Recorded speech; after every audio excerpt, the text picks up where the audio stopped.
dumbbell shoulder press. Yan yung isa sa mga madalas kong ginagawang shoulder workout. Yun na nga, napakahina ko kasi sa isolation, kaya binabawi ko na lang dito sa compound. Bali ginagawa ko dyan, drop set. Hindi na kasi ako nagbibilang mga repetition sa ngayon eh.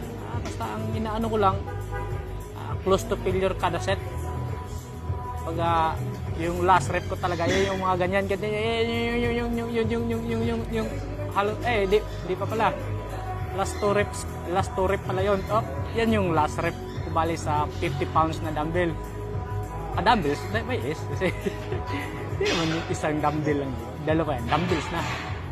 So yeah, drop ko sa 40 pounds. From 50 to 40. Tapos, ilang repetition lang yung nagawa ko dyan. Okay na yun. Basta, importante yung ngalay at saka yung hirap na naramdaman yung pinaka-importante dyan. Hindi naman yung pinaka-importante yung repetition. Basta, yun. nga.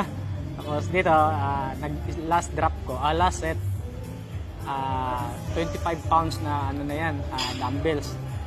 Tapos medyo mabilis na siya, hindi na full range of motion, half repetition na lang, partial rep, ano ba tawag dyan?